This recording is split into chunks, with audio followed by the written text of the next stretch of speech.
Kidney का function कैसे regulate होता है, कैसे किडनी कंट्रोल होती है, ठीक है। इसको समझने के लिए देखिए, आपको एक चीज पता होना चाहिए, ऑस्मोलैरिटी क्या होती है, ध्यान सुनिएगा।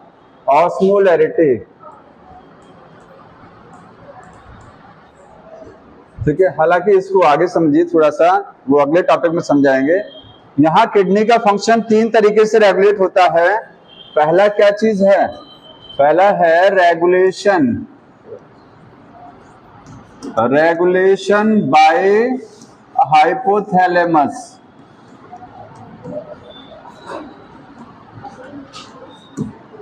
हाइपोथैलेमस के द्वारा रेगुलेशन कराना किडनी का फंक्शन, समझ में आ रहा है। दूसरा है रेगुलेशन बाय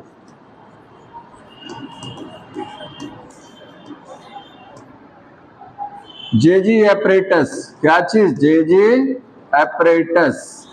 जेजी एपरेटस क्या है, फुल फॉर्म है juxta glomerulus apparatus, juxta glomerulus apparatus. इसी को आप बोलते हैं रास सिस्टम, RAAS, रास, रेनिन एंजियोटेंसिन एल्डोस्टेरॉन सिस्टम। पूरा नाम लिखिएगा, रेनिन एंजियोटेंसिन एल्डोस्टेरॉन।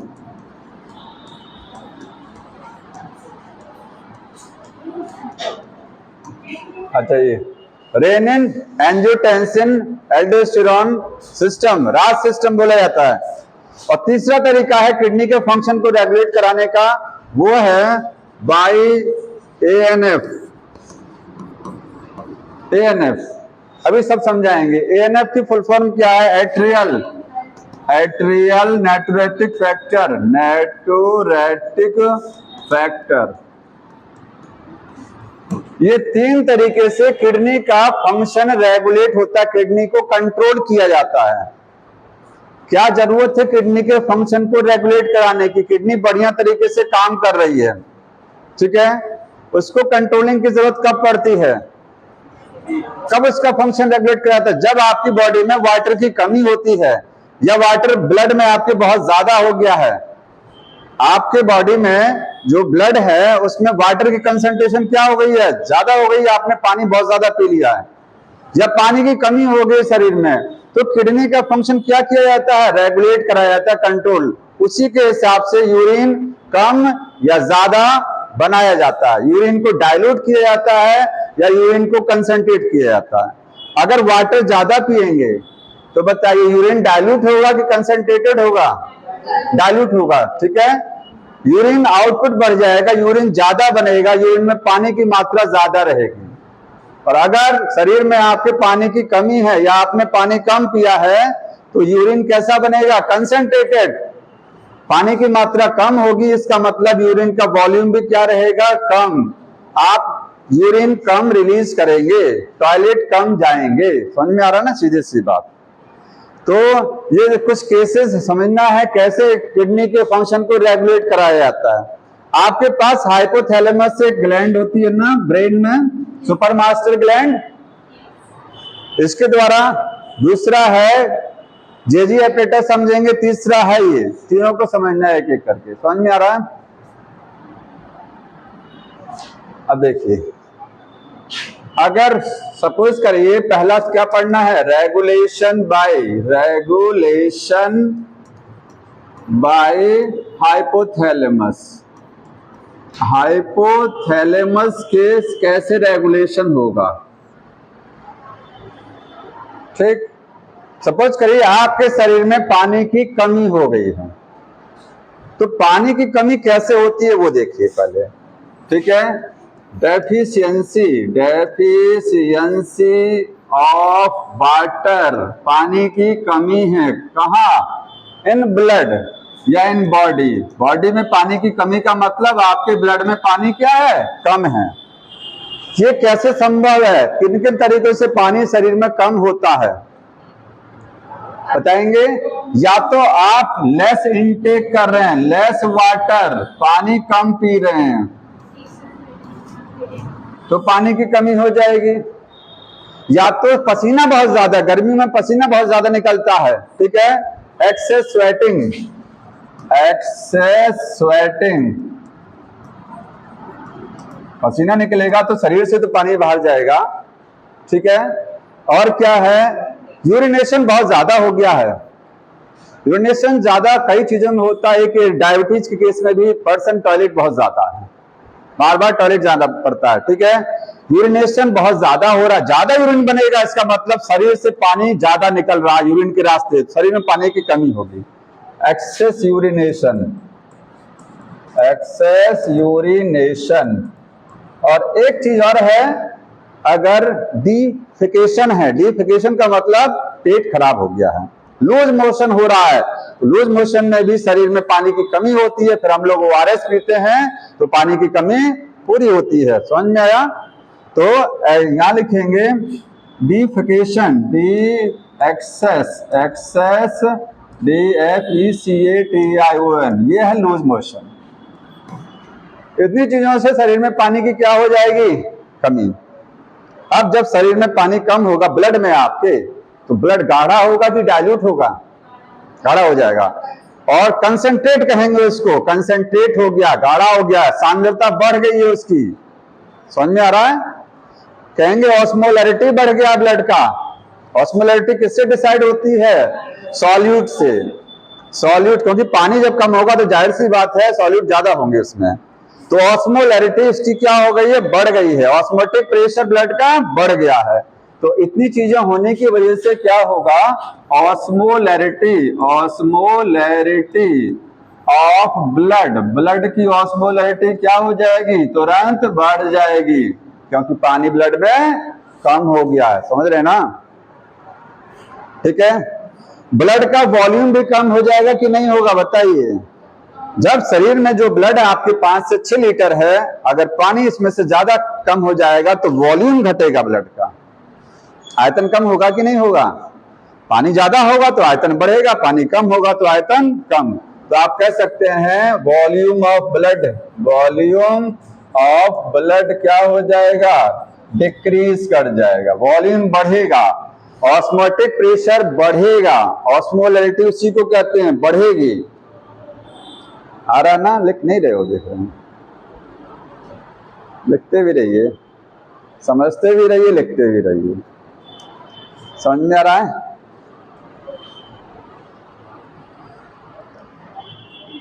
अब यहां से लिखना, आगे से जो लिखा रहे नहीं वहां से फिर छूट जाएगा, फिर समझेंगे नहीं, फिर लिखेंगे केवल बैठ करके। साथ में अगर लिख सकते हैं तो लिखिए। ऑस्मोलैरिटी बढ़ने से क्या होगा, ब्लड, यही ब्लड आपका ब्रेन में पहुंचेगा।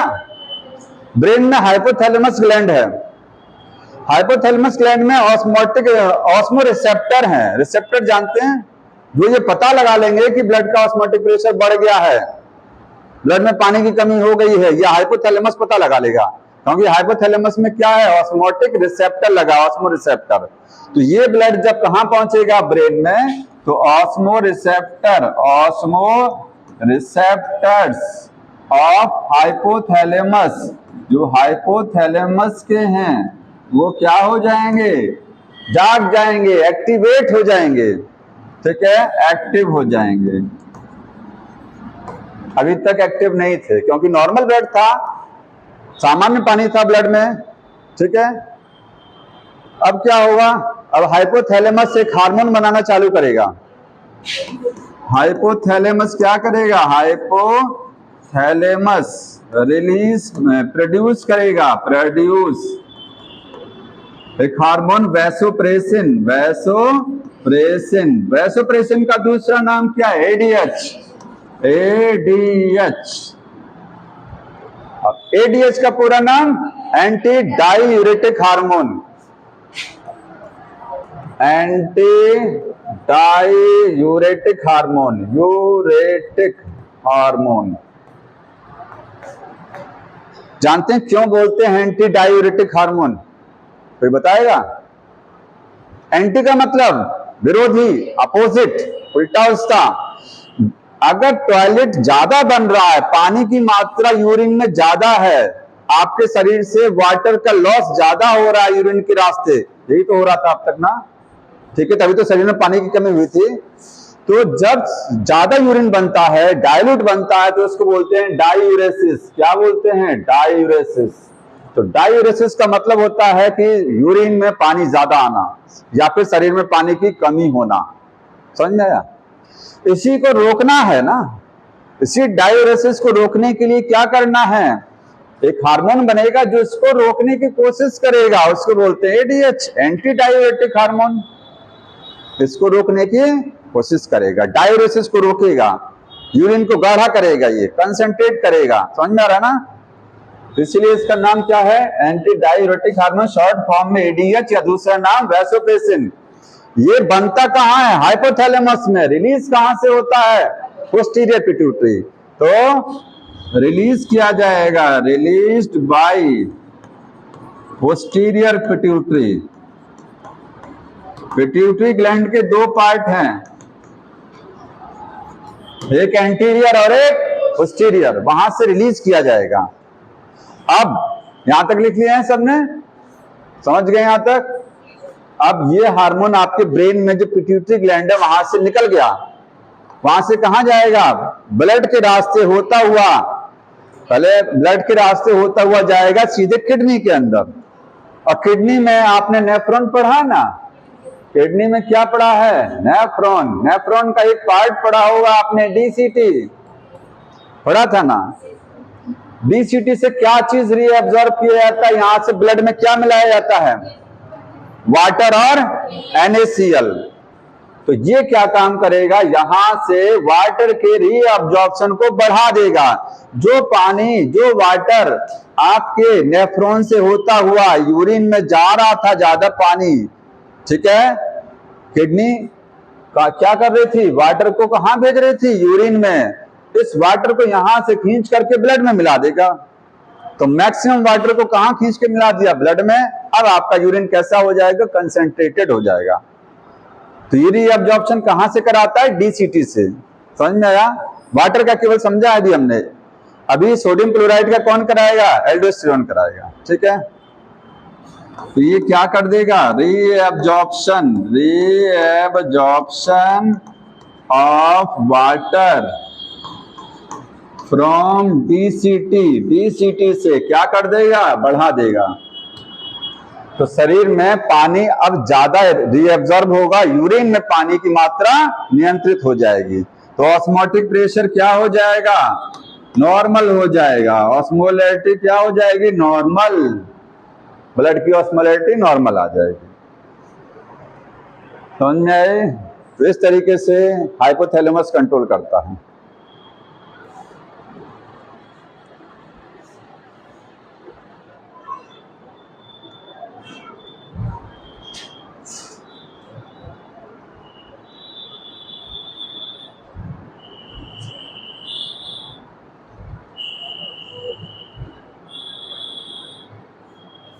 हो गया यहां तक?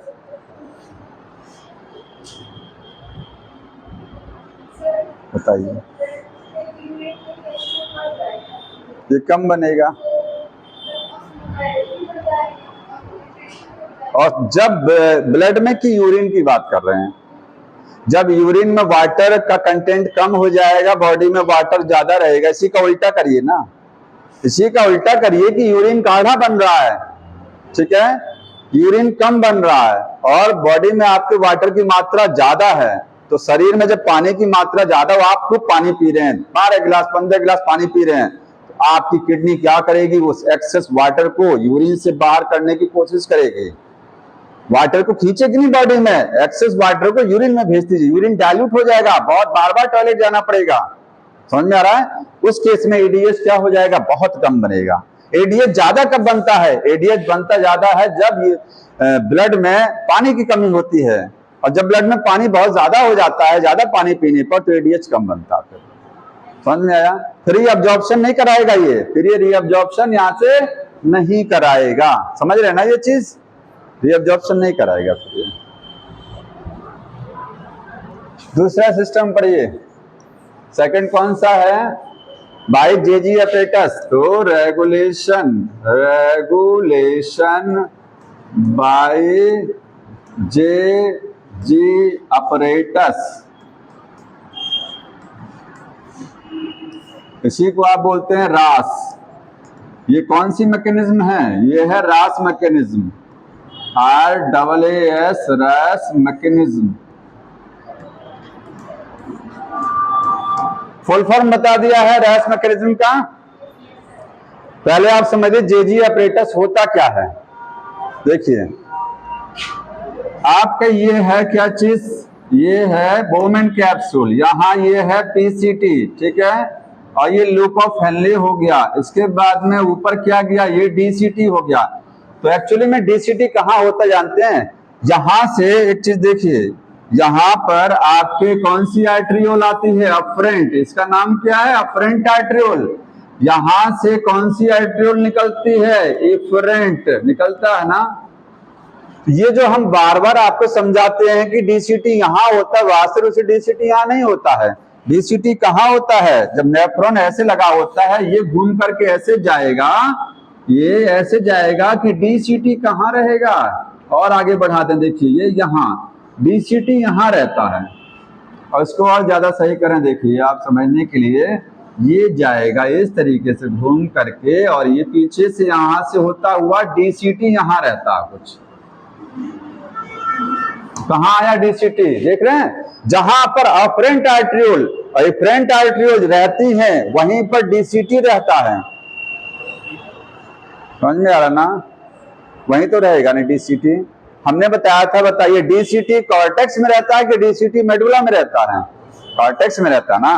कॉर्टेक्स में बोमेन कैप्सूल PCT रहता है, और कॉर्टेक्स में DCT रहता है। लूप ऑफ हेनले, इस कलेक्टिंग डक्ट का कुछ हिस्सा लाइन खींचे अगर, तो यहां से इतना हिस्सा कॉर्टेक्स में, मेडुला में केवल क्या रहता है? लूप ऑफ हेनले, और कलेक्टिंग डक्ट का कुछ हिस्सा मेडुला में रहता है। तो DCT रहता है इस कैप्सूल के, बोमेन कैप्सूल के पीछे की साइड में, यहां जहां ये अफरेंट इफरेंट आती हैं। अब समझ गए? अब यहीं से समझना। देखिए इस डायग्राम को मैं ऐसे बना रहा हूं,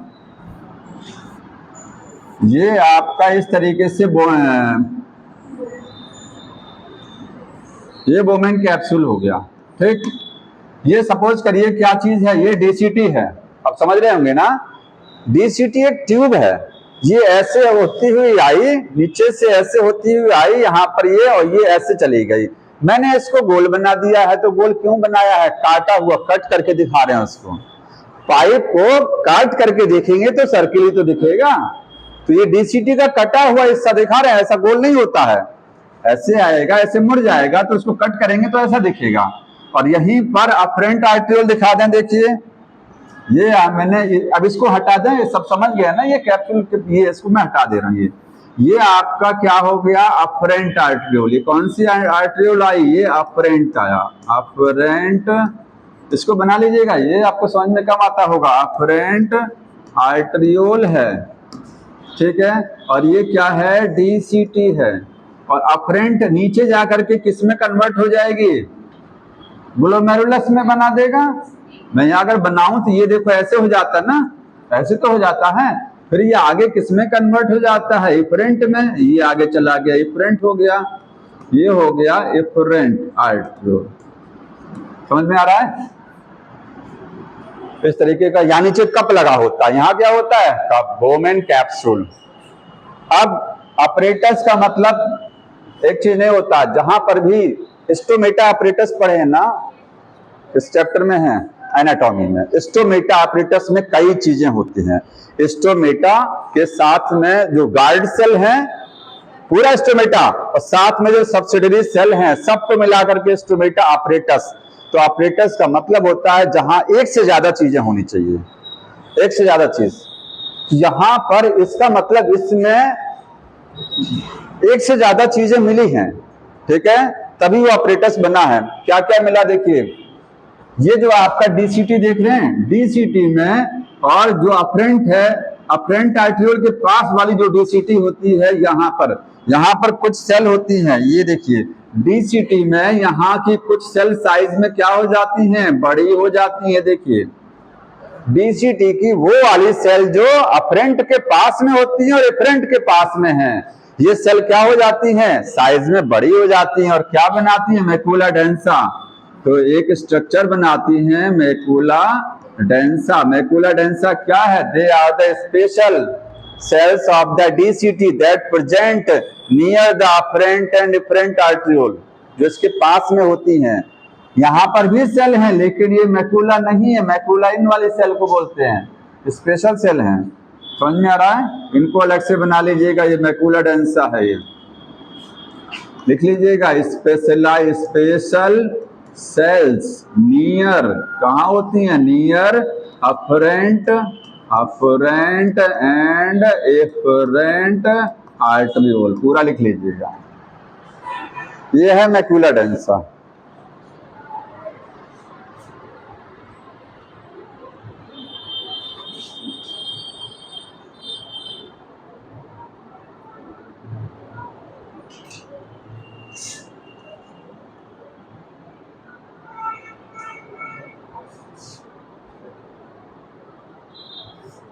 हो गया।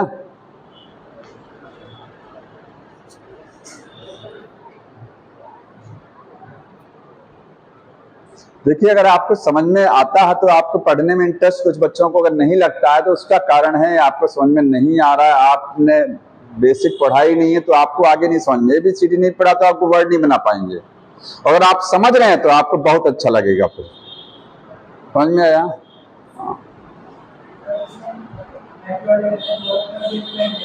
हाँ, बेसमेंट होगा तो होगा, जो चीज जरूरी है वो समझ लीजिए, यहाँ से ज्यादा नहीं आने का, परेशान मत होइए इसके लिए। देखिए, अफरेंट आर्टरियोल देख रहे हैं, ये अफरेंट आर्टरियोल है, इसके पास में यहाँ कुछ सेल ऐसी होती हैं जो साइज में क्या हो जाती हैं, सबसे हटके हो जाती हैं। अफरेंट आर्टरियोल की कुछ सेल साइज में बड़ी हो जाती हैं, उनको बोलते हैं JG cell, juxta glomerulus sales.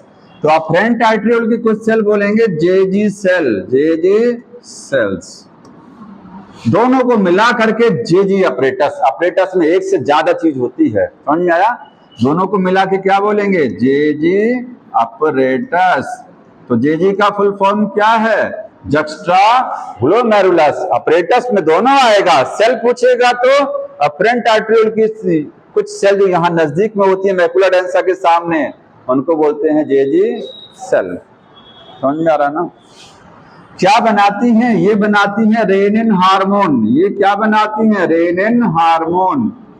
आपने स्टमक में एक एंजाइम पढ़ा होगा, रेनिन, बच्चों में बनता है पेट में, दूध के पाचन में मदद करता है।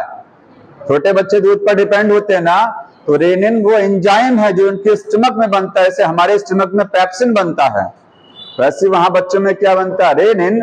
उसकी स्पेलिंग क्या होती है, RENNIN। तो ये देखिए, रेनिन है एंजाइम, याद रखिएगा। अगर डबल एन रहेगा तो वो एंजाइम है, और सिंगल एन रहेगा तो हार्मोन है। ये स्टमक में बन रहा है और ये किडनी में बन रहा है, ठीक? इसको भी अलग से नोट कर लीजिएगा। ये RENNIN है, ये एंजाइम होता है, स्टमक में बनता है। समझ में आ रहा है?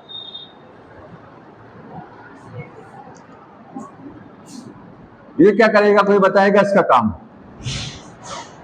इसका काम क्या है, मैकुला डेंसा? अगर कुछ काम होगा तभी तो इसमें हेल्प कर रहा है, रेगुलेशन में मदद कर रहा है। इसका काम है रेनिन कम बनना है, ज्यादा बनना है, डिसाइड ये करता है। रेनिन के सिक्रेशन को कंट्रोल करता है। तो लिख लीजिएगा, ये क्या करेगा, कंट्रोल करेगा, control secretion, secretion of renin. या रेनिन कब बनाना है ये डिसाइड ये करेगा, ठीक है? रेनिन कितना बनाना है कि नहीं बनाना है, ये डिसाइड कौन करेगा, मैकुला डेंसा। इसको बोलते हैं सेंसर ऑफ द किडनी। ये किडनी का सेंसर है। समझते हैं सेंसर क्या करता है, सेंस कर लेता है, जान लेता है, ठीक है? तो जैसे कोई भी विपरीत परिस्थिति अगर किडनी में, अगर शरीर में पानी की कमी होती है तो किडनी पहचान लेती है कि आपके शरीर में पानी की कमी हो गई है, अब हमको क्या करना है, शरीर में पानी को ज्यादा वापस भेजना और यूरिन में क्या करना है, गाढ़ा करना है। यह किडनी कैसे पता लगाती है, किडनी में सेंसर है ये। ये पता लगा देता है, क्योंकि जब इसके अंदर मैकुला डेंसा के अंदर जब ब्लड जाता है तो ये पता लगा देता है इसमें ब्लड जाएगा। याद रखिएगा, ब्लड का ऑस्मोटिक प्रेशर जब ज्यादा रहेगा, ब्लड में पानी की कमी हुई रहेगी, तो जो ब्लड किडनी में जब जाएगा ना, क्योंकि किडनी में भी तो ब्लड जाता है, तो किडनी में जब ब्लड जाएगा तो ये पता लगा लेगा कि ब्लड में आपकी पानी की कमी चल रही है, हमको काम अपना चालू कर देना है। समझ में आया? तो लिखेंगे, ये लिख लीजिएगा, ये क्या है? सेंसर ऑफ किडनी है। सेंसर ऑफ किडनी किसके लिए है सेंसर?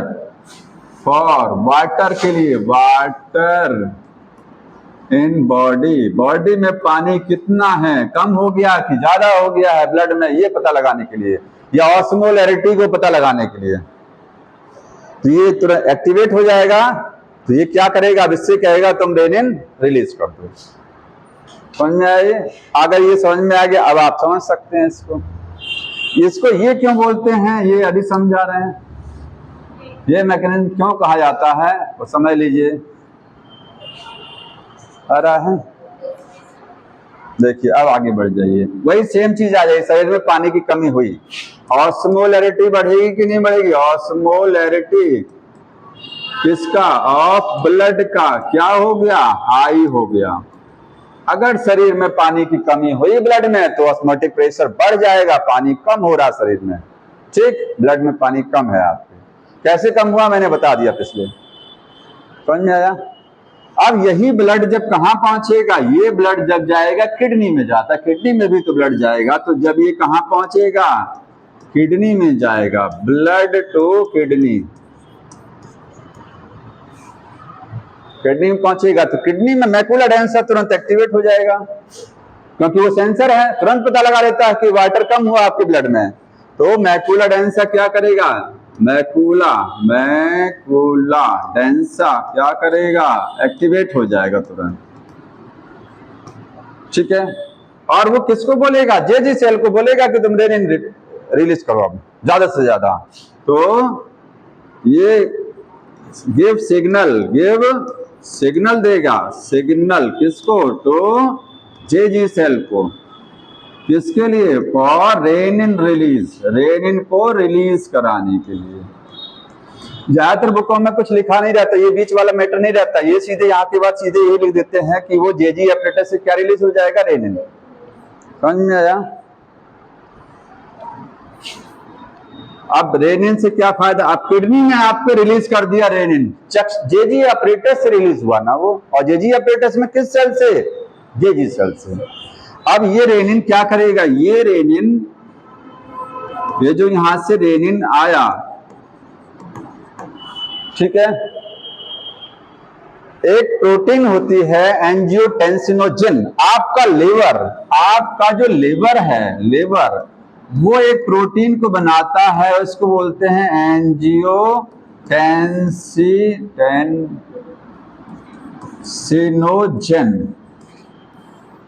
जैसे आपके स्टमक में पेप्सिन बनता है, पेप्सिन किस रूप में बनता है? पेप्सिन के रूप में नहीं बनता है, पेप्सिनोजन के रूप में बनता है, इनएक्टिवेट रूप में बनता है, एक्टिव रूप में नहीं बनता। वो एक्टिव किया जाता है पेप्सिन में, तब प्रोटीन का पाचन होता है। तो उसको एक्टिवेट कौन कराता है? HCl, हाइड्रोक्लोरिक एसिड, जो स्टमक में, आमाशय में बनता है। ऐसे लिवर आपका क्या बना रहा होता है? हमेशा बनाता है ये। ऐसा नहीं है कि जब शरीर में पानी की कमी होगी तभी ये बनेगा, नहीं, ये हमेशा बनता रहता है, लेकिन ये एक्टिव नहीं होता है। तो एक्टिव कौन कराता है? जब पानी की कमी होगी तब बनेगा रेनिन, और रेनिन इसको क्या कर देगा? एक्टिव कर देगा। तो रेनिन क्या करता है? एंजियोटेंसिनोजन को किसमें कन्वर्ट कर देता है? एंजियोटेंसिन फर्स्ट में कन्वर्ट कर देगा। समझ में आया? इसको कराने के लिए क्या जरूरत है? ये तब कन्वर्ट होगा कि जब रेनिन आएगा। तो रेनिन कब बनेगा? जब शरीर में वाटर की कमी आएगी तो बनेगा रेनिन, और तभी ये बनेगा, ये तो हमेशा बनेगा। तो कन्वर्ट कब होगा? जब रेनिन बनेगा। समझ में आ रहा ना? ठीक है, इसके बाद यही एंजियोटेंसिन फर्स्ट कन्वर्ट होता है किसमें? एंजियोटेंसिन सेकंड में कन्वर्ट। ये सब है क्या जानते हैं? ये सब प्रोटीन है। समझ में आया? एंजियोटेंसिन सेकंड में कन्वर्ट हो गया। कैसे हो जाएगा? अपने आप नहीं हो पाएगा। कोई भी रिएक्शन अपने आप नहीं होती शरीर में, बिना किसी एंजाइम के नहीं होती है।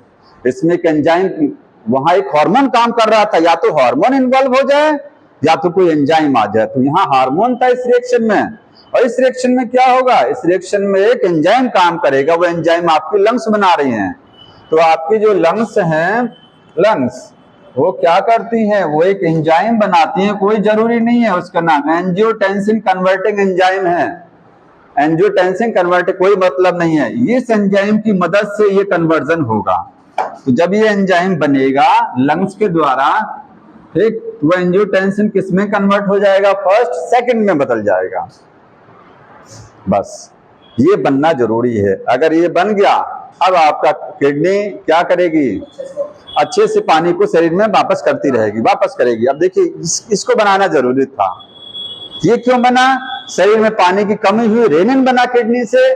रेनिन ने क्या किया? लिवर की प्रोटीन को कन्वर्ट करा इसमें, इसका कन्वर्जन इसमें लंग्स ने किया। तो आप याद सोचिए कितने, अगर कहा जाए क्वेश्चन की रास सिस्टम से किडनी का फंक्शन कौन कौन रेगुलेट कराता है, तो उसको रेगुलेट कराने में किडनी का भी रोल है, लिवर का भी रोल है, लंग्स का भी रोल है।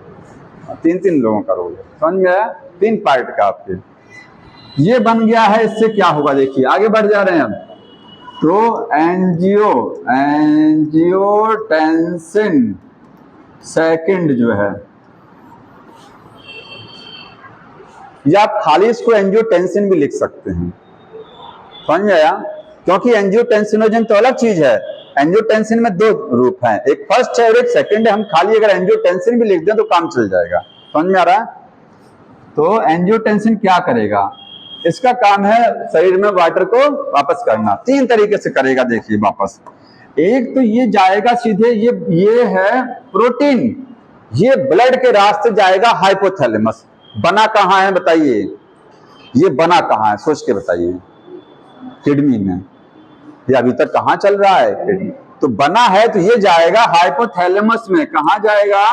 हाइपोथैलेमस में पहुंचेगा ब्लड के माध्यम से, और वहां जाकर के क्या बोलेगा? प्यास को बढ़ा देगा। थर्ड, आपके हाइपोथैलेमस में भूख का भी केंद्र होता है। जो आपको भूख लगती है वो यहीं से, प्यास का भी सेंटर वहीं पर है, काफी चीजें हैं।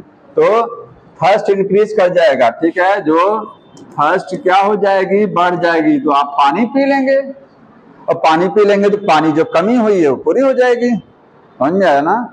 शरीर में पानी की मात्रा फिर से वापस। एक तरीका तो ये हुआ। अब ये दूसरा काम कैसे करेगा? एक काम और करता है। दूसरा ये जाएगा हार्ट के पास में,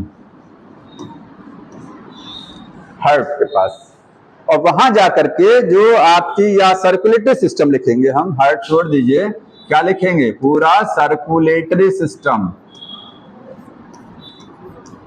जो ब्लड वेसल्स आपके खून की नलिकाएं हैं उनको क्या कर देगा? कॉन्स्ट्रिक्ट कर देगा, सिकोड़ देगा, कॉन्स्ट्रिक्ट कर देगा।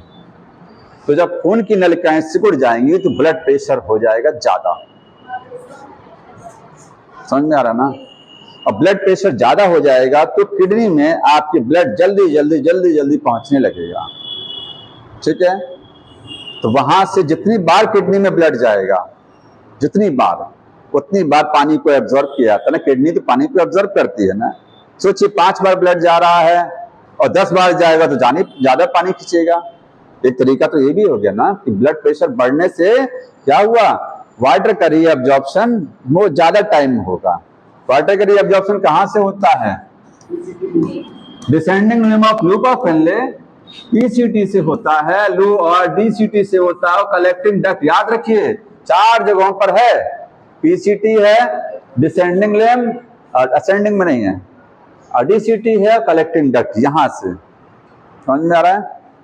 यहां से वाटर का रीअब्जॉर्प्शन बढ़े क्योंकि ब्लड जल्दी पहुंचेगा, जीएफआर बढ़ जाएगा, तो कॉन्स्ट्रिक्ट हो जाएगा, और ऑस्मोलैरिटी क्या हो जाएगी? नॉर्मल। ऑस्मोलैरिटी नॉर्मल हो जाएगी। और तीसरा तरीका क्या है? तीसरा तरीका यह है कि ये एक किडनी के ऊपर एक आपकी ग्रंथि लगी होती है, इसको बोलते हैं एड्रेनल ग्लैंड, हिंदी में बोलते हैं अधिवृक्क ग्रंथि होता है ना। किडनियों के ऊपर क्या होता है, एड्रेनल ग्लैंड। ये जाएगा सीधे एड्रेनल ग्लैंड के पास और वहां बोलेगा कि ऐसा एक हार्मोन को रिलीज कराइए, उसका नाम क्या है, एल्डोस्टेरोन। तो ये एड्रेनल ग्लैंड के पास जाएगा, एड्रेनल ग्लैंड, और वहां से बोलेगा एक हार्मोन रिलीज होगा, एल्डोस्टेरोन। एल्डोस्टेरोन, एल्डोस्टेरोन क्या करेगा, सुनिए ध्यान से। ये आपका डायग्राम,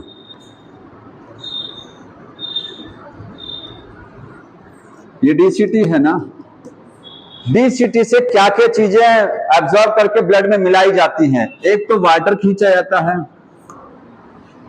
वाटर कौन खींचता है, एडीएच। अभी बताया था ना, एडीएच क्या करेगा, पानी को खींच ले जाएगा। दूसरा क्या है, एल्डोस्टेरोन वाटर नहीं खींचता है, एल्डोस्टेरोन नमक को खींचेगा। आपके जो फिल्टरेट यूरिन जो बन रहा है, यूरिन नहीं फिल्टरेट, वहां से NaCl, और अगर ऑप्शन में लिखा गया Na+ तो वो भी सही है, सोडियम आयन या सोडियम क्लोराइड को यहां से खींच करके कहां मिलाएगा, ब्लड में। मतलब ये NaCl के रीअब्जॉर्प्शन को क्या कर देगा, बढ़ा देगा।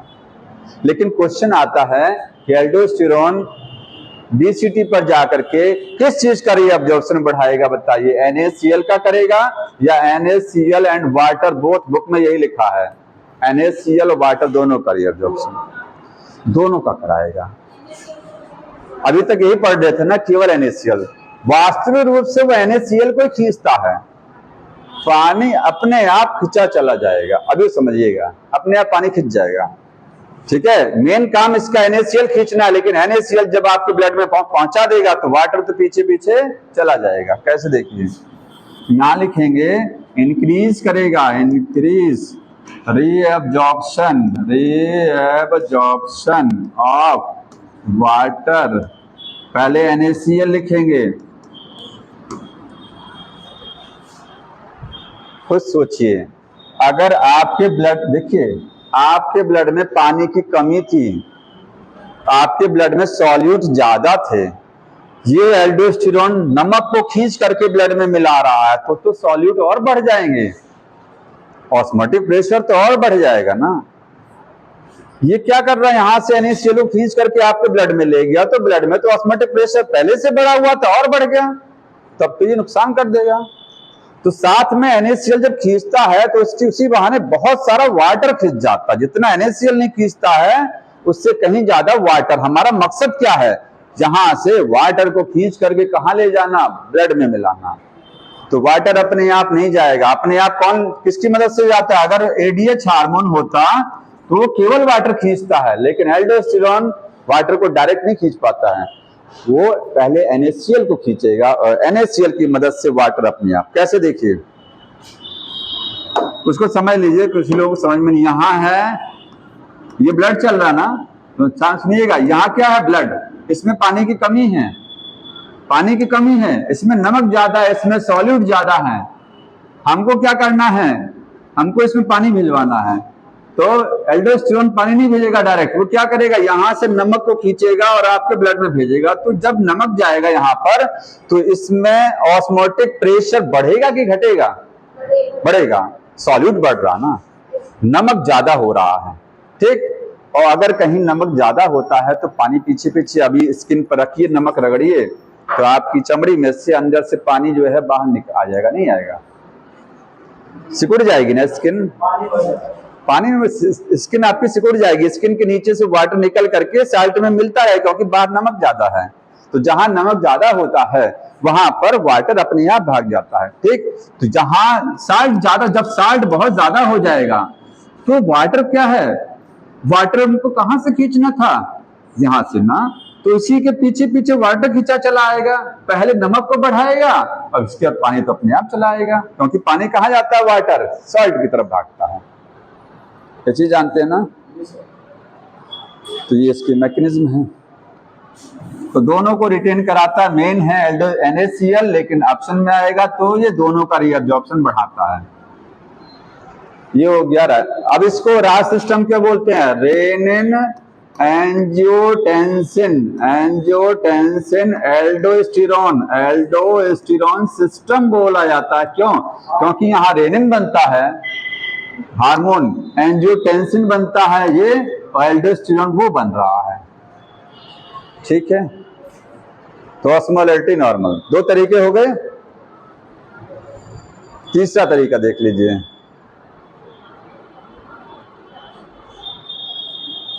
अच्छा, तीनों तरीके अलग अलग काम करते नहीं, ये तीनों एक साथ काम करते हैं, ध्यान रखिएगा। ऐसा नहीं होता है कि ये काम कर रहा है तो वो पिछला तरीका काम नहीं करेगा, वो भी करेगा काम, ये भी करेगा, तीसरा भी करेगा, तीनों एक साथ काम करते हैं। ठीक है, तीसरा है बाई एएनएफ। एएनएफ का पूरा नाम एट्रियल नेटुरेटिक फैक्टर है।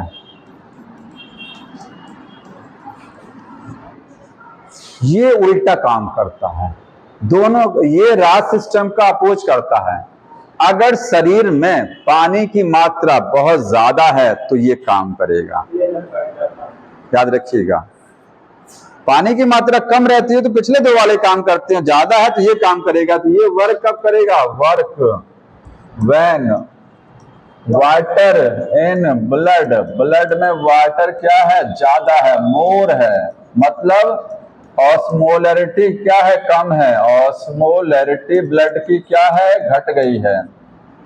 अभी तक बढ़ी हुई थी, यहां कम हो गई है। अरे जब पानी ब्लड में ज्यादा रहेगा तो सॉल्यूट उसके हिसाब से कम रहेंगे। तो ये लिखिएगा, ये क्या है? एंटागोनेस्टिक आता है, एंटागोनेस्टिक टू रास। पिछली मैकेनिज्म का ये उल्टा काम करेगा, तो पानी को ब्लड में वापस करेगा, ये ब्लड से पानी को बाहर करेगा, क्योंकि ब्लड में पानी जब ज्यादा है तो ये काम करता है। कैसे होता है? ऑस्मोलैरिटी जब ब्लड की क्या होती है? कम, मतलब वाटर आपके ब्लड में क्या है? ज्यादा है। वाटर ब्लड में बहुत ज्यादा हो गया, पानी बहुत अच्छा खासा पी लिया है। ठीक है, तो पानी का रीअब्जॉर्प्शन जो किडनी से अब होना है ब्लड में, वो घटा देगा तुरंत। कैसे घटा दे? देखिए, ये ब्लड कहाँ जाएगा? ये हार्ट में जाएगा, क्योंकि ब्लड तो हर जगह जाता है। ये ब्लड जब हार्ट में जाएगा तो हार्ट में जो एट्रिया है, एट्रिया जानते हैं ऊपर वाला, उसमें कुछ रिसेप्टर लगा हुआ है, सेंसर। एट्रिया, सोचिए एट्रिया फैलता है ना, जब ब्लड आता है एट्रिया में तो एट्रिया क्या हो जाता है? ऐसे सोचिए, ज्यादा ब्लड आ रहा है, जब पानी ब्लड में ज्यादा हो जाएगा तो ब्लड का वॉल्यूम बढ़ जाएगा, आपका ब्लड ज्यादा हो जाएगा। तो जब ब्लड ज्यादा एंटर करेगा तो हार्ट का एट्रिया इतना फूलना चाहिए, इतना फूल गया, तो खिंचाव पड़ेगा ना इसकी दीवारों पर, एक्सेस फुलाव आ रहा है तो स्ट्रेच होगा उसकी वॉल में। तो एट्रिया की वॉल में क्या होगा? स्ट्रेच आ जाएगा, और जिससे इसके रिसेप्टर जो होते हैं एट्रिया के, वो क्या हो जाएंगे? एक्टिव हो जाएंगे। ठीक है, यहां लिखेंगे एट्रिया रिसेप्टर। कौन से रिसेप्टर? स्ट्रेस वाले, एक्टिव हो जाएंगे। एट्रिया क्या रिलीज कराएगा? ये रिलीज करेगा एएनएफ। एएनएफ क्या है? एक प्रोटीन है जो हार्ट से बनती है, क्योंकि एट्रिया किसका हिस्सा है? हार्ट का। तो आप कह सकते हैं हार्ट से बनने वाली प्रोटीन है। कहां से बनती है? हार्ट में, एट्रिया से। ये क्या काम करेगा? ब्लड में मिलेगी प्रोटीन, है ब्लड में तो जाएगा मिल करके, एट्रिया से बना, कहां मिला? जो एट्रिया के अंदर ब्लड आ रहा है उससे मिल जाएगी, और फिर ये जाकर के आपकी जो खून की नलिकाएं उनको फैला देगा, उनको एक्सपेंड फैला देगा। ठीक है, तो ये एएनएफ क्या है? वैसोडाइलेटर है। वैसोडाइलेटर का मतलब ब्लड वेसल्स को डायलेट कर देगा, डायलेट ब्लड वेसल। तो खून की नलिकाएं आपकी डायलेट, ब्लड प्रेशर बढ़ेगा कि घटेगा? पाइप पतला हो जाएगा तो पाइप से जो पानी जा रहा है वो तेजी से जाएगा, प्रेशर बढ़ेगा। और जब पाइप मोटा हो गया तो उससे जो ब्लड जा रहा है वो क्या हो जाएगा? धीरे धीरे जाएगा, क्योंकि उसका डायमीटर बढ़ गया है। तो ब्लड प्रेशर तुरंत घट जाएगा, बीपी कम हो जाएगा।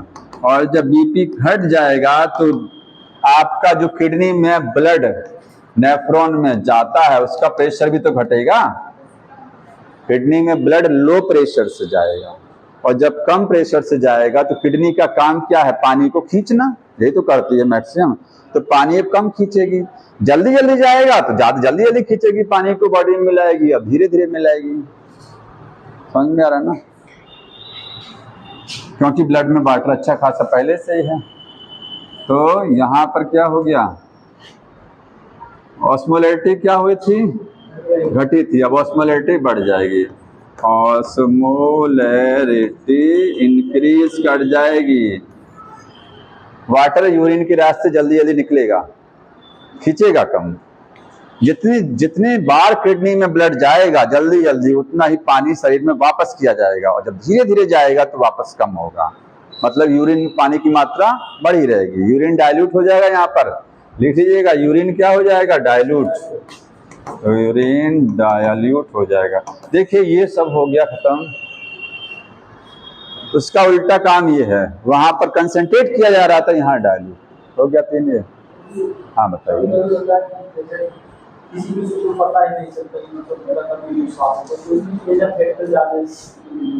ना कभी कभी अपने आप यूरिन पास आउट हो जाना, वो दरअसल में जो स्फिंक्टर होता है, स्फिंक्टर समझते हैं, यूरिनरी ब्लैडर है आपका, मूत्राशय, मूत्राशय से के पास में ये यूरेथ्रा है, यूरेथ्रा जानते हैं, से यूरिन पास आउट होता है। यहाँ पर प्रोस्टेट ग्लैंड लगी होती है ना, प्रोस्टेट ग्रंथि, इसके ऊपर एक स्फिंक्टर लगा होता है और इसके नीचे लगा होता है। ये इंटरनल स्फिंक्टर है, ये एक्सटर्नल है। स्फिंक्टर का मतलब होता है एक तरीके से वॉल्व समझिए। ये वॉल्व जब खुलेगा तो यहां से यूरिन निकलेगा, टॉयलेट अपने आप तो नहीं निकलता ना, ठीक है, हमारी इच्छा पर रिलीज होता ना, तो हमारी इच्छा पर, तो यहाँ पर ये एक वॉल्व ये है, ये वॉल्व जब खुलेगा, ये इनवॉलेंट्री है, और बाहर का क्या है, वॉलेंट्री है, ये अपने आप खुल जाएगा। वॉल्व भी आपकी इच्छा से खुलेगा, आप चाहेंगे तो खुलेगा, तभी यूरिन बाहर जाएगा, ये अपने आप खुल जाता है। 2 वाल्व होते हैं। तो ये जब नर्वस सिस्टम हमारा थोड़ा डैमेज हो जाता है, किसी का तंत्रिका तंत्र डिस्टर्ब हो गया, कोई मानसिक रूप से डिस्टर्ब हो गया है, या शरीर में ऐसी कोई समस्या हो गई है जो तंत्रिका तंत्र को डिस्टर्ब की है, तो यूरिन अपने आप पास आउट हो जाता है, फिर कंट्रोलिंग नहीं रह जाती है। समझ में, खासकर बुढ़ापे में ऐसा होता है ना, समझ में आ रहा? नहीं, यूरिन ज्यादा, अरे बनेगा तो निकलेगा, अगर यूरिन ज्यादा बना तो निकलेगा ना, ब्लड यूरिन डाइल्यूट हो जाएगा, तो यूरिन बार बार टॉयलेट जाना पड़ेगा, यूरिन वही चीज है। एनएफ ज्यादा बनेगा तो हाँ, तो यूरिन की मात्रा ज्यादा हो जाएगी, समझ रहे ना? अब थोड़ा सा यूरिन में क्या क्या होता है जल्दी से देख लीजिए। चैप्टर देखिए थोड़ा कठिन था, इसलिए इसको धीरे चलाना पड़ा यहाँ पर जाकर के। ये थोड़ा अभी एक टॉपिक है काउंटर करंट मैकेनिज्म, जो कि पूरी बुक का सबसे कठिन टॉपिक है, पूरे 11th क्लास का। समझ में, पूछता भी वहीं से सवाल है, तो उसको आप मैं अगले लेक्चर में बताऊंगा, आप इसको पढ़ के आइएगा, अच्छे समझ में आएगा। बाकी यहाँ देख लीजिए बच्चा हुआ, यूरिन में क्या क्या होता है, यूरिन का कंपोजिशन, यूरिन में क्या क्या है देखिए। 95% यूरिन में क्या है, पानी होता है। 95% यूरिन में वाटर ही होता है। 5% में क्या होता है, सॉलिड्स, सॉल्यूट होगा। सॉल्यूट मतलब जो घुला होगा यूरिन में, वो 5%। और उस 5% में क्या क्या रहेगा, नमक रहेगा, NaCl, देखिए हाँ NaCl रहेगा, यूरिया रहेगा, यूरिक एसिड बहुत कम, यूरिक एसिड वेरी लेस, बहुत कम रहेगा, याद रखिएगा।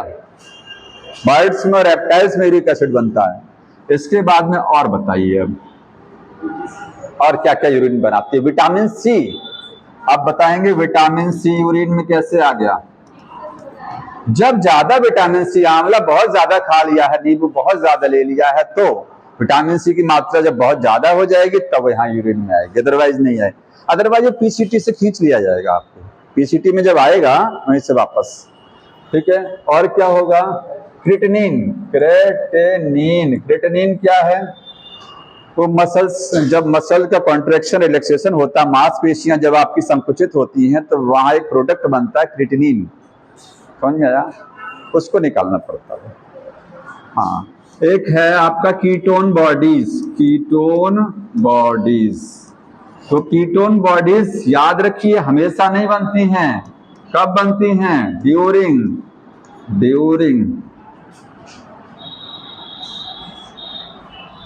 लिखेंगे ड्यूरिंग फास्टिंग या स्टारवेशन या फिर डायबिटीज। अगर किसी को डायबिटीज हो गई है, कोई व्रत लगातार खाना नहीं खा रहा आदमी कई दिनों तक, या व्रत करते हैं लोग, फास्टिंग करते हैं, ठीक है, या स्टारवेशन का मतलब भूखमरी हो गया, भोजन ही नहीं मिल रहा है शरीर को, और या तो डायबिटीज हो गई है, उन 3 केसेस में आपके यूरिन में कीटोन बॉडीज आने लग जाएंगी। ठीक है, तो ये थोड़ा सा यही समझ लीजिए कैसे आती हैं। आप खाना नहीं खा रहे हैं तो क्या होगा जानते हैं? ग्लूकोज आपके शरीर में जितना ग्लूकोज खत्म होने लगेगा, फैट टूटेगा, तो फैट से एनर्जी मिलेगी। जब और दिन तक खाना नहीं खाएंगे तो सारा फैट गल के खत्म हो जाएगा, फिर प्रोटीन्स हड्डियां गलती हैं आपकी, प्रोटीन, क्योंकि शरीर को तो ऊर्जा चाहिए ना, मरते दम तक शरीर को क्या चाहिए? ऊर्जा। तो ऊर्जा माइटोकॉन्ड्रिया में कैसे बनेगा? उसको फूड चाहिए कोई। तो जब ग्लूकोज नहीं रह जाता है शरीर में फास्टिंग में या भुखमरी में, तो शरीर क्या करता है? शरीर फैट यूज करता है। इस केस में क्या यूज करेगा? फैट टूटेगा किसमें? कीटोन बॉडीज में। डायरेक्ट नहीं टूटता है, लास्ट में कीटोन बॉडीज बनती हैं, याद रखिए। तो फैट के टूटने से बनता है कीटोन बॉडीज, और यही कीटोन बॉडीज कहाँ आती हैं? यूरिन में आने लग जाती है। समझ में आया? डायबिटीज में क्या है ऐसा? डायबिटीज में जानते हैं होता क्या है? शुगर में आपके शरीर में जो सेल हैं, कोशिकाएं हैं, आपके ब्लड में शुगर खूब अच्छा खासा है, ध्यान सुनिएगा, ब्लड में शुगर बहुत ज्यादा है, लेकिन आपके सेल के अंदर शुगर नहीं पहुंच पा रहा है, सेल में शुगर नहीं पहुंचता है, क्योंकि डायबिटीज पेशेंट को भूख बहुत ज्यादा लगता है, टॉयलेट बहुत ज्यादा होता है, वजन बहुत तेजी से घटता, थकान लगती है, ये सब कुछ होता है। तो ऐसा क्या होता, कहते नहीं जैसे खाना सामने रखा हुआ खाना ना खा पाइए, वही परिस्थिति होती है डायबिटीज में। और डायबिटीज में कितना भी पैसा हो ना, सब बर्बाद है, जानते हैं। हाँ? जिसको हो जाता है तो पैसा वैसा सब किनारे हो जाता है, सब पैसे का मोह खत्म हो जाता है। क्या खाएंगे? अच्छे से अच्छा खाना आपको नहीं। तो डायबिटीज में शरीर में ब्लड में आपके ग्लूकोज बहुत ज्यादा, लेकिन शरीर की कोशिकाओं में ग्लूकोज नहीं पहुंच रहा, उसका कारण है, बताएंगे कभी आगे। ठीक है, तो शरीर के सेल में ग्लूकोज नहीं जाएगा तो शरीर ऊर्जा कैसे बनाएगा? तो ऊर्जा कहां से बनाएगा फिर? तो वो फैट पे तोड़ेगा, तो फैट से तोड़ेगा तो कीटोन बॉडीज बनेगा, कीटोन बॉडीज यूरिन में आएगा। तो डायबिटीज, क्वेश्चन बुक में लिखा है कि डायबिटीज मिलाइटिस में भी क्या है? कीटोन बॉडी बनती है, स्टारवेशन की केस में बनती है, फास्टिंग में बनती है। समझ में आया? तो इतनी चीजें आपकी क्या है? यूरिन में है। और कुछ है यूरिन में? और तो नहीं है शायद। हाँ, कैल्शियम थोड़ा बहुत माइन्यूट में कैल्शियम आ जाता है, ठीक है, और कुछ नहीं। हाँ बताइए क्या करना है? हाँ, यूरिन का पीएच क्या होता है? तो यूरिन का पीएच 6 के आसपास, नियर अबाउट 6, मतलब लेस एसिडिक। अगर 6 से 6.5, अगर पीएच 2 होता तो बोलते मोर एसिडिक, बहुत एसिडिक, लेकिन पीएच नॉर्मल से थोड़ा सा नीचे होता है तो लेस एसिडिक होता है। और कितना यूरिन बनता है? 1 से 1.5 लीटर, 1 से 1.5 लीटर यूरिन पर डे बनेगा। और यूरिन में क्या रिलीज होता है? यूरिया। तो आप एक दिन में कितना यूरिया रिलीज करा देते हैं? 25 से 30 ग्राम। 20 से 25 बुक में लिखा ना, 20 से 5, वही मैं कह रहा हूं भाई, 25 से 30 ग्राम यूरिया पर डे एक दिन में हम लोग रिलीज करा देते हैं, रिलीज होता है। एक दिन में यूरिन की राशि से इतना यूरिया बाहर कर देते हैं, ठीक है। और अगर यूरिन में, अगर शरीर में कोई, अगर मान लीजिए यूरिन आपका डिस्टर्ब हो रहा है, यूरिन की क्वालिटी गड़बड़, अच्छा यूरिन का कलर येलो आता है, कलर कैसा होता है? हल्का येलो, स्लाइट येलो। अगर कोई दवा खा लीजिए तो पीला हो जाएगा, वो मैटर अलग है, लेकिन हल्का येलोइश होता है। वो क्यों होता है? एक पिगमेंट होता है, उसको क्या बोलते हैं? यूरोक्रोम। यूरोक्रोम, तो यूरोक्रोम ये पिगमेंट है, तो इसकी वजह से आता है। ठीक, अगर यूरिन का एनालिसिस किया जाए, जांच किया जाए लेबोरेटरी में ले जा करके, उसमें कोई समस्या निकलती है तो आपकी बॉडी में कोई समस्या है, समझे? लैब में जाता है तो या तो यूरिन चेक होता है, या तो ब्लड होता है, या तो फीसिस चेक की जाती है, 3 चीज चेक होती है, समझ में आया? तो यूरिन के एनालिसिस से हम शरीर में कोई समस्या ये पता लगा सकते हैं। और अगर यूरिन में कीटोन बॉडीज आ रही है तो इसका मतलब क्या है? डायबिटीज हो सकता हो गई हो, ठीक है? अगर यूरिन में बहुत ज्यादा यूरिया आ रहा है तो ये भी एक समस्या है, आगे लास्ट में दिया है किडनी डिसऑर्डर में यूरिया बहुत ज्यादा बन रहा है, इसका मतलब आपके शरीर में प्रोटीन बहुत ज्यादा टूट रहा है, ठीक? तो वो चीजें आगे पढ़िएगा। यहां से देखिए, यहां तो खत्म हो गया अपना। अब एक टॉपिक और है, मैं इसको छोड़ा हूं, एक टॉपिक उसको आगे पढ़ाएंगे। Role of other organs in excretion. उस सर्जन में आपने किडनी का काम देखा, इसके अलावा कौन कौन से और अंग हैं जो किडनी एक्सक्रीशन में मदद करते हैं? एक्सक्रीशन का मतलब ये नहीं होता केवल शरीर से यूरिया को बाहर निकालना, नहीं, शरीर में जितनी भी अशुद्धियां हैं सबको बाहर निकालना, या शरीर में ऐसी कोई चीज जो काम की है लेकिन वो ज्यादा बन रही है, हद से ज्यादा, उसको भी बाहर निकालना। एक्सक्रीशन विटामिन सी अगर बाहर निकल रहा ना, तो अगर ज्यादा हो गया तभी तो बॉडी से बाहर जाएगा, तो एक्सक्रीशन है। तो और अंग में कौन सा है? पहला है लंग्स। आपके फेफड़े भी मदद करते हैं उस सर्जन में। कैसे? आपके फेफड़े कार्बन डाइऑक्साइड को रिलीज करते हैं। कितना रिलीज करते हैं? 200, हाँ 200 ml पर मिनट, 200 मिलीलीटर 1 मिनट में। 1 मिनट में 200 ml CO2 हम लोग बाहर कर देते हैं।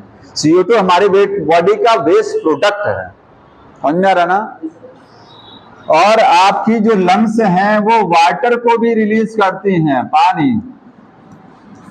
शीशे के सामने खड़े होकर के सांस निकालिए, गीला हो जाएगा ना, ग्लास हो जाता है ना, इसका मतलब पानी भी आता है, हाँ, सांस के रास्ते, वेपर के फॉर्म में आएगा, वेपर के रूप में। तो ये कितना आता है? 400 ml पानी रिलीज करते हैं पर डे। आप सोच लीजिए, आधा लीटर पानी तो आप सांस के रास्ते बाहर कर देते हैं डेली, समझ में आ रहा है? ये डाटा लिखा है, इसको याद कर लीजिएगा। डाटा पर क्वेश्चन आता है ये वाला। हाँ बताइए, ये पर मिनट है, वो पर डे है? हाँ,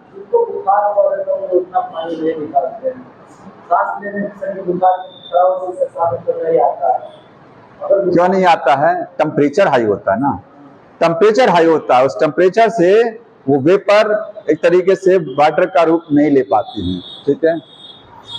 देखिए दूसरा पार्ट कौन सा है? स्किन। स्किन में आपके स्वेट ग्लैंड हैं, क्या हैं? पसीने वाली ग्रंथियां हैं। यहां से क्या बनेगा? पसीना, स्वेट बनेगा। पसीने में क्या क्या होता है? तो पसीने में आपके नमक होगा, नमकीन होता पसीना ना, क्यों? नमकीन होता है। और लैक्टिक एसिड होगा, लैक्टिक एसिड। जहरीला तो नहीं कह सकते, लैक्टिक एसिड जहरीला नहीं है, तो थोड़ा सा खट्टापन पसीने में, नमकीन के साथ साथ थोड़ा सा लैक्टिक एसिड है, ये एसिड है जैसे जो आपके दही में होता है, ठीक है? हाँ, ये हो गया। और क्या चीज होगी? हाँ, थोड़ा सा स्मॉल यूरिया, थोड़ा सा यूरिया रहेगा। और कुछ दिया हुआ है? नहीं ना? हाँ, NaCl हो गया। वाटर तो रहेगा, क्योंकि बिना पानी के पसीना कैसा? पानी तो रहेगा ही। तो ये पानी तो हमारे लिए जरूरी है, लेकिन जब वाटर ज्यादा हो जाएगा शरीर के लिए तो वाटर ही वेस्ट प्रोडक्ट बनेगा, ध्यान रखिएगा। अगर शरीर में पानी की मात्रा ज्यादा है तो पानी आपके शरीर के लिए वेस्ट प्रोडक्ट है, उसको बाहर निकालना जरूरी है, ठीक है? तो पसीना निकलना जरूरी है, क्यों नहीं जरूरी है? शरीर को कूलिंग देता है। जैसे स्टोमेटा पत्तियों पर होते हैं ना, स्टोमेटा पत्ती को क्या कर देते हैं? ठंडा बनाए रखते हैं। पसीना होगा आपको, आपकी स्किन क्या होगी? ठंडी होगी। आपको ठंडक महसूस होगी, अच्छा लगेगा। और एक काम और होता है, धूप में स्किन क्या नहीं हो पाती है, डैमेज। धूप में स्किन डैमेज नहीं होगी। जिसको पसीना कम होता है उसको धूप में गर्मी बहुत लगती है, स्किन डैमेज होने लगती है। समझ में आया? तो ये लिखेंगे कूलिंग इफेक्ट देता है, कूलिंग इफेक्ट टू स्किन। दूसरी ग्लैंड कौन सी है? सीबेसियस। सीबेसियस, सीबेसियस ग्लैंड कौन सी है? तेल वाली, ऑयल ग्लैंड। ये हैं ऑयल ग्लैंड्स। क्या बनाती है? सीबम। ये हिंदी में क्या बोलते हैं? श्वेत ग्रंथियां कौन सी हैं? कोई बताएगा? श्वेत ग्रंथियां। हाँ, इसी में से एक श्वेत हिंदी में बोलते हैं, उसका मुझे नहीं याद आ रहा है, एक को बोलते हैं श्वेत ग्रंथियां। शायद चाहिए वाला होगा, चाहिए वाला, ठीक, जो भी होगा। इससे क्या बनेगा? सीबम। जो ऑयल बनता है आपकी स्किन पर, चमड़ी पर, उसको बोलते हैं सीबम, लुब्रिकेंट है। इसमें है क्या? इसमें है वैक्स। वैक्स ही होता, थोड़ा सा तेलीय है ये, ठीक है। और क्या चीज होती है? और कुछ लिखा? हाँ, कुछ हाइड्रोकार्बन। हाँ, क्या लिखा वो पढ़िए। स्टेरॉइड है, स्टेरॉइड है। क्या जी खटखट हो रहा है ये पीछे? पढ़ाई में मन नहीं लग रहा क्यों? ये अलार्म बजा दिए कि टाइम होने वाला रहे, बहुत टाइम है अभी। हो गया, खत्म? खत्म ही करना है। क्वेश्चन बिल्कुल करा देंगे। एक टॉपिक बचा रह जाएगा बड़ा आपका, वो कौन सा है? Counter current. ये लास्ट टॉपिक एक बार खत्म करें, थोड़ा सा बचा है ये रहे। हाँ, ये छोटा सा बता दें, इसके बाद आधा घंटा। Disorder of the excretory system, ये बचा है। हाँ, काउंटर करंट अगले। Disorders, disorders of excretory system मतलब उत्सर्जन तंत्र से संबंधित क्या क्या कमियां हैं, बीमारियां पड़नी हैं। तो पहली बीमारी क्या है? डायबिटीज, मेलाइटस है, मेलाइटस। और एक होता है, कहाँ है कंफ्यूजन, एक है डायबिटीज इंसिपिडस, और यहां लिख लीजिए डायबिटीज इंसिपिडस, इंसिपिडस। ये है ग्लाइकोसूरिया, ठीक है। यहां क्या होता है? ग्लूकोज, आपके ग्लूकोज इन ब्लड, ब्लड में ग्लूकोज क्या हो जाएगा? बहुत ज्यादा हो जाएगा। तो ये किडनी का डिसऑर्डर कैसे हो गया? भाई ब्लड में ग्लूकोज ज्यादा हो गया तो किडनी के डिसऑर्डर में क्यों पड़ रहे हैं?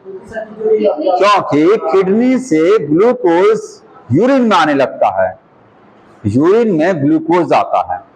और जो पर्सन को डायबिटीज होती है, जब वो टॉयलेट करते हैं तो वहां पर क्या बोलते हैं? चींटा आ जाते हैं, चींटी आ जाते हैं ना, मीठा होता है। ये यूरिन कैसा हो जाता है? Sweet in taste. समझ में आया? हाँ, शुगर हो गया है, इसी को बोलते हैं शुगर, ब्लड शुगर है ये। तो ग्लूकोज ब्लड में क्या हो जाएगा? हाई हो जाएगा, जिसकी वजह से यूरिन में ग्लूकोज रिलीज होगा, ठीक, और यूरिन स्वीट लगेगा। तो ये है शुगर। शुगर में बता दिया मैंने सिम्टम क्या क्या होता है, ठीक है।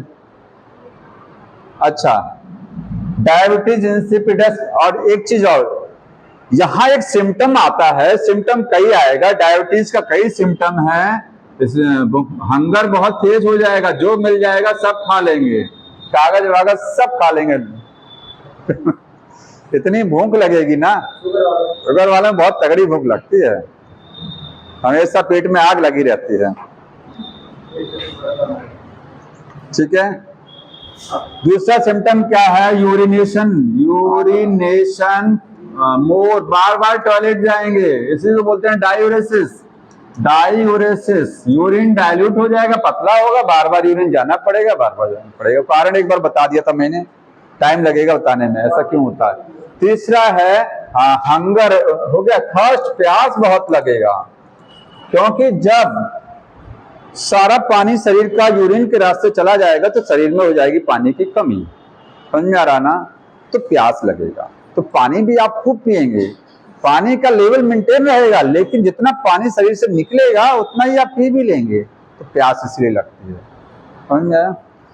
ये 3 सिम्टम। एक है वेट लॉस हो जाएगा, वेट लॉस, शरीर का वजन घटने लगेगा, दुबरा जाएगा आदमी, समझ में आया। तो ये है डायबिटीज। अब ये डायबिटीज मिलाइटस क्यों बोलते हैं, क्योंकि मिलाइटस का मतलब स्वीट से है, ठीक है। मिलाइटस का मतलब क्या है, स्वीट। यहाँ यूरिन में ग्लूकोज आता है, इसलिए इसको बोलते हैं डायबिटीज मिलाइटस। दूसरा नाम है glycosuria, glycosuria, blood glucose in the urine. जब यूरिन में ब्लड ग्लूकोज आने लग जाता है, नॉर्मली ग्लूकोज नहीं आता है यूरिन में, क्योंकि वो पीसीटी से एब्जॉर्ब कर लिया जाता है वापस ब्लड में, लेकिन यहाँ आने लग जाएगा। ये डायबिटीज इंसिपिडस है, ये समस्या ये है। इसमें क्या होता है, यहाँ पर भी यूरिन बहुत ज्यादा बनता है, डाईयूरेसिस की समस्या यहाँ पर भी आती है, बार बार टॉयलेट यहाँ पर भी जाना पड़ेगा, फ्रीक्वेंट यूरिनेशन होगा, तो यहाँ पर भी क्या है, डाईयूरेसिस होगा। डाईयूरेसिस को बोलते हैं फ्रीक्वेंट, फ्रीक्वेंट का मतलब बार बार यूरिनेशन होगा। यूरिन कैसा हो जाएगा, डाइल्यूट रहेगा, ठीक, समझ में आया।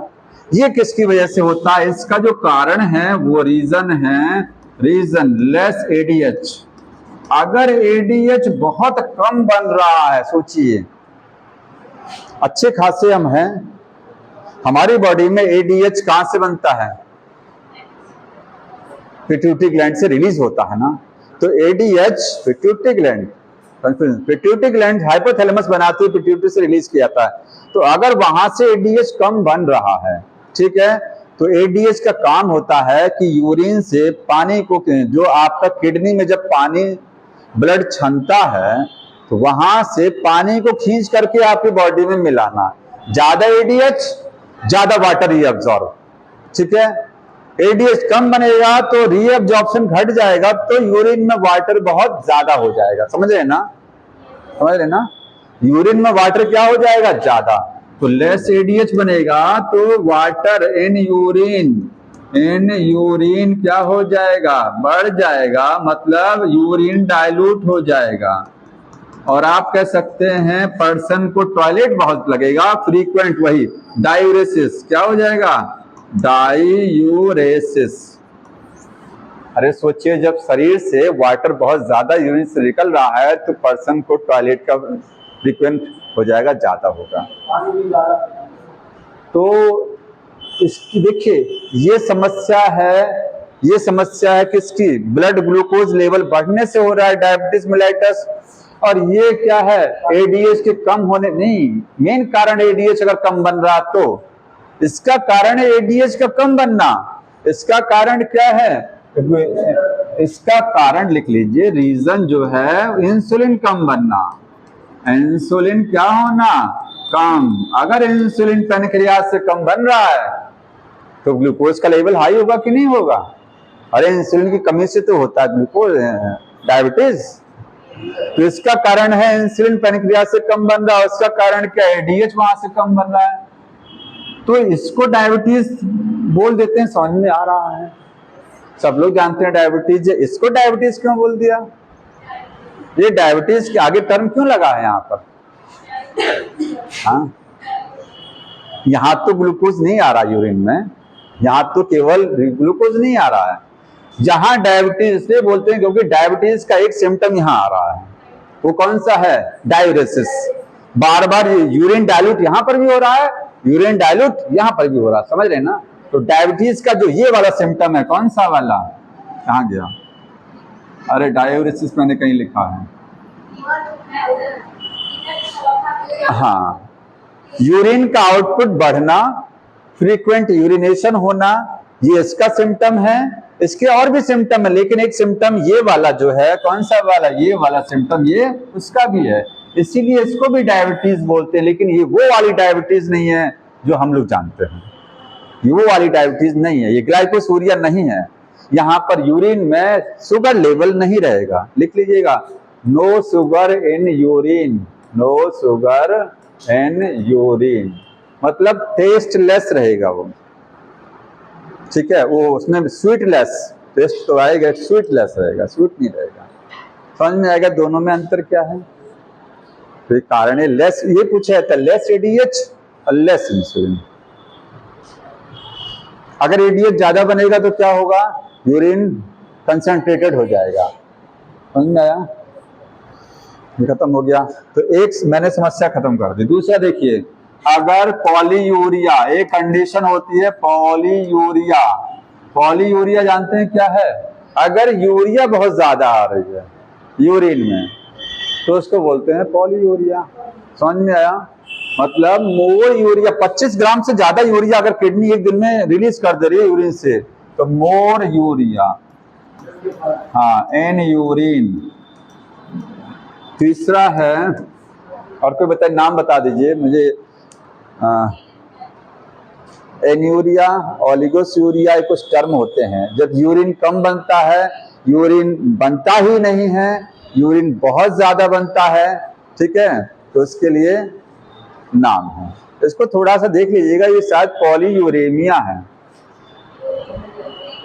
ये पॉलीनेंसियालिटी नहीं है, मुझे थोड़ा कंफ्यूजन है, ये पॉलीयूरेमिया, यूरेमिया है ना, देख लीजिए, क्योंकि पॉलीयूरिया का मतलब होता है बहुत ज्यादा यूरिन बन रहा है, यूरिन बहुत ज्यादा बनना, यूरिन ना बनना एन्यूरिया, ओलिगोयूरिया यूरिन कम बनना। तीन कंडीशन हो सकती है, या तो यूरिन बहुत ज्यादा, टॉयलेट बहुत ज्यादा बन रहा है तो पॉलीयूरिया, टॉयलेट कम बन रहा है तो ओलिगोयूरिया, ओलिगोयूरिया, और टॉयलेट बन ही नहीं रहा है, रिलीज नहीं हो रहा है तो एन्यूरिया, एन्यूरिया। और यूरिया वाला जो है ना, अगर यूरिया ज्यादा होता है तो उसको बोलते हैं पॉलीयूरेमिया, पॉलीयूरेमिया, शायद यही बोलते हैं, एक बार हम देख लीजिएगा, ठीक है, तो ये हटा दीजिएगा, शायद ये नहीं है, एक बार चेक कर लीजिएगा। ये हो गया, तो ये मैंने तीन टर्म, ये सब किडनी के डिसऑर्डर हैं, यूरिन कम बनना, यूरिन ना बनना, यूरिन बहुत ज्यादा बनना, यूरिन में यूरिया बहुत ज्यादा आना, बार बार टॉयलेट जाना, डायबिटीज का केस हो गया, दो केस हो गया, ठीक है। अगर यूरिन में कीटोन बॉडी जाती है तो उसको बोलते हैं कीटोन्यूरिया। क्या बोलते हैं? कीटोन्यूरिया का मतलब कीटोन बॉडी यूरिन में आ रही है। समझ में आया? और कोई टर्म? बस आधा घंटा और, हाँ, क्या है? रीनल फेलियर है, तो एक बड़ा सा टॉपिक को बताना पड़ेगा। हेमेटोयूरिया, अगर ब्लड आ रहा है, यूरिन में ब्लड आ रहा है, हंसते मत, पीछे से पता नहीं क्यों हंसते रहते हैं, हंसी आ रही है, कोई बात नहीं, हंसते रहिए। अगर ब्लड आ रहा है यूरिन में तो क्या बोलेंगे? हेमेटोयूरिया, लिख लीजिए। चौथा नंबर, हेमेटोयूरिया, ये क्या है? हेमेटो का मतलब ही होता है blood, study of blood called haematology. समझ में आया? और टर्म बताइए। जोर से बोलिए, नहीं समझ में आया हमको। बाइल इन द यूरिन, नहीं, पता नहीं, होगा कोई और कोई टर्म इसके अलावा बताइए। बस नहीं है ना? हाँ बताओ, है तो। रीनल कैलिकुली, ठीक है, किडनी में जो स्टोन बन जाता है, स्टोन पथरी इसको बोलते हैं, रीनल कैलिकुली है, लिख लीजिएगा। 5 नंबर, रीनल कैलिकुली, ये है किडनी स्टोन। तो किडनी स्टोन कैसे बनता है जानते हैं? पथरी कैसे बनती है? अचार ज्यादा खाने से। अगर ये किडनी जो होती है, पत्थर जो होता है किडनी में, जो स्टोन बनता है, वो एक्चुअली में है क्या? कैल्शियम ऑक्सिलेट, कैल्शियम ऑक्सिलेट का क्रिस्टल होता है। तो कैल्शियम ऑक्सिलेट अगर आपकी बॉडी में बन गया तो वो स्टोन इकट्ठा हो जाएगा किडनी के अंदर जाकर के। तो सुनिए, अच्छा, अचार में ये है, आपकी बॉडी में कैल्शियम है कि नहीं है? कहाँ है? ब्लड में भी है, हड्डियों में भी है, ठीक।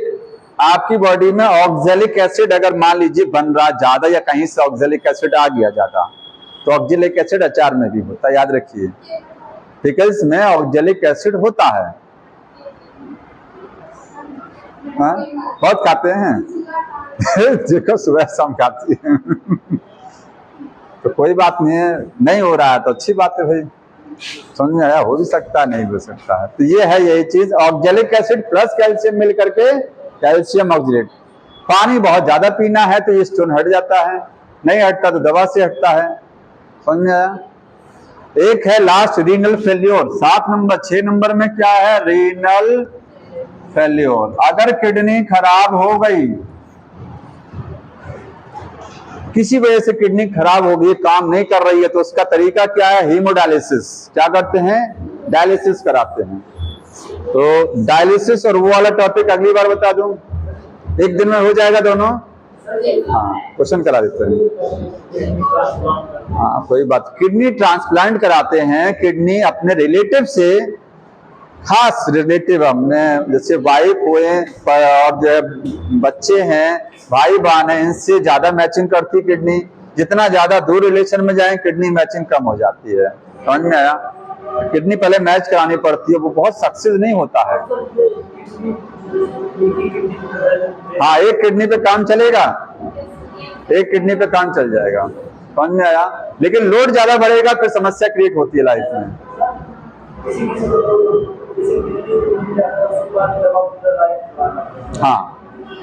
हाँ, किडनी ने शरीर में कोई भी अंग लगाया जा रहा है तो ऑर्गन ट्रांसप्लांट करते हैं तो इम्यूनो सप्रेसेंट ड्रग साइक्लोस्पोरिन ए पूरी लाइफ खाना पड़ता है, नहीं तो रिजेक्ट हो जाएगा वो। तो किडनी ट्रांसप्लांटेशन महंगा तो पड़ता है, उससे महंगा डायलिसिस है। डायलिसिस को आप आसान समझते हैं, इतना पैसा थोक भाव में जाता रहता है जब तक डायलिसिस होती है। जब तक आदमी जिंदा तब तक डायलिसिस कराना पड़ेगा। किडनी तो मान लीजिए एक बार लगा दिए तो जब तक चल रही चलेगी ठीक ठाक, लेकिन डायलिसिस और महंगा पड़ेगा। डायलिसिस माने खून को साफ करना मशीन के माध्यम से, महंगा पड़ता है, आदमी बिक जाता है ना। जिसकी किडनी खराब हो गई, ध्यान सुनिए, वो आदमी बहुत दिन तक नहीं जीता। जानते किडनी का काम क्या, कोई बताइए क्या काम है किडनी का? वर्क। एक काम आप जानते हैं, ब्लड को फिल्टर करना, ब्लड को साफ करना, ब्लड में से अशुद्धियों को बाहर करना, यूरिया बाहर कर देना यूरिन के रास्ते। और क्या काम है बताइए? ब्लड का ऑस्मोटिक प्रेशर मेंटेन रखना, शरीर में पानी की मात्रा को संतुलित रखना। अगर पानी कम हो रहा है तो किडनी उसको ज्यादा करती है, ज्यादा है तो कम। तो ऑस्मो रेगुलेशन बोलते हैं उसको, ऑस्मो रेगुलेशन मतलब वाटर को क्या करना? बैलेंस करना बॉडी में। और बताइए, एक काम और है, 2 काम और बच्चा भी किडनी का। हाँ, 2 काम और हैं, बताइए जी। ब्लड प्रेशर मेंटेन करना। अगर पानी शरीर में ज्यादा हो गया तो क्या होगा बताइए? आपने खूब पानी पी लिया है तो क्या होगा? पानी जाएगा कहाँ? अगर किडनी उस पानी को यूरिन के रास्ते ना भेजे, एक्सेस वाटर को, तो पानी की मात्रा ब्लड में ज्यादा हो जाएगी, और ब्लड में ज्यादा पानी तो ब्लड का वॉल्यूम बढ़ेगा, वॉल्यूम बढ़ेगा तो प्रेशर ज्यादा लगेगा, समझते ना। जब पाइप में पानी ज्यादा जाएगा तो हाई प्रेशर से, तो ब्लड प्रेशर को, बीपी को मेंटेन करती है। और बताइए, एक काम और है किडनी का। हाँ हाँ, पढ़ा रहे हैं, बताओ। आधा घंटा से ऊपर किस, क्या चीज?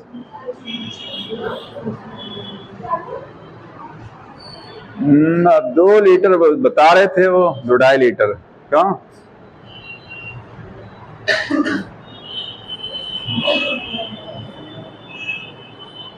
ठीक है।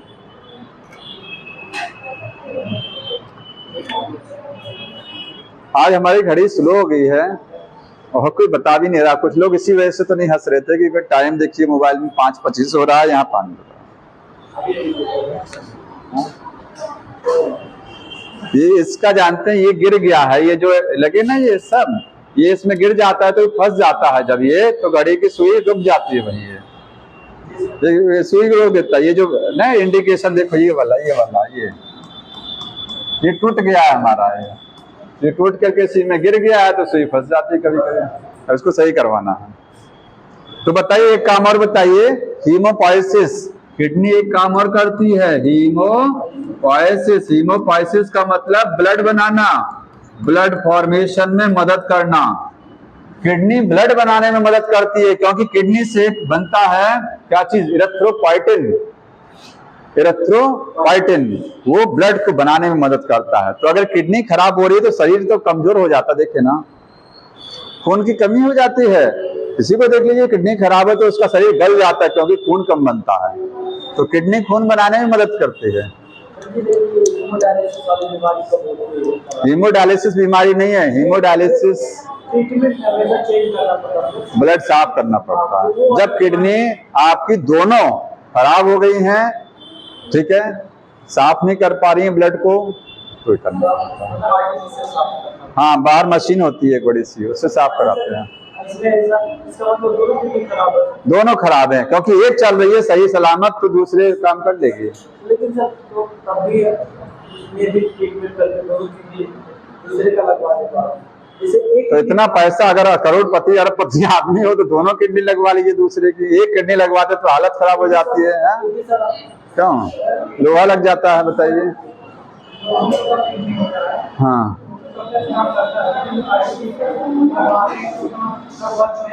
दूसरे का है ना, वो दूसरे काम में आपके में लगाया जाएगा तो बहुत लंबे समय तक काम कर भी सकता है, लेकिन ज्यादातर नहीं करता वो, समझ में आया।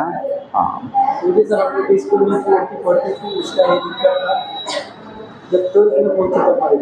वही होता है ना, बहुत दिन नहीं चल पाते हैं।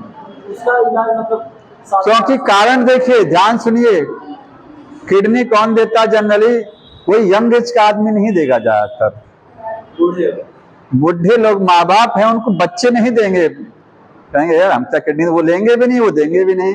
कहें बच्चों की जिंदगी बहुत लंबी पड़ी हुई है, लेकिन बच्चों को माँ बाप दे देंगे क्योंकि वो तो जाने वाले हैं, सोचे 4-6 साल बाद चले ही जाएंगे और पहले ही दे दें। इसीलिए नहीं चलता उनका, क्योंकि ओल्ड एज का होता है वो, समझ में आया। अगर बच्चे माँ बाप को दें ज्यादा समय तक चलेगा।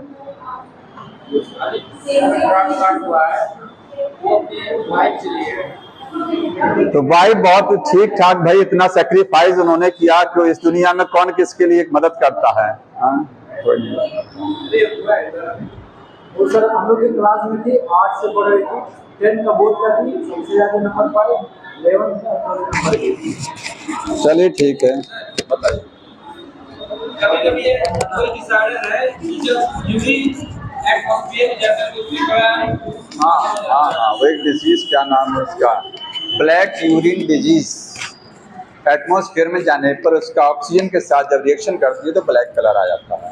अरे उसको एल्केप्टोन्यूरिया, हाँ एल्केप्टोन्यूरिया बोलते हैं। अरे वो है होमोजेंटिसिट, एक केमिकल बनता है इलेक्ट्रॉन को कन्वर्ट नहीं करता।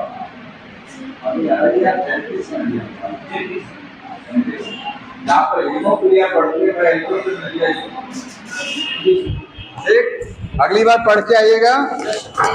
ओके, काउंटर करंट पढ़ के आइएगा अगली बार, क्वेश्चन खत्म हो जाए। बहुत बड़ा टॉपिक भी है, काउंटर करंट समझाने बहुत टाइम लगेगा।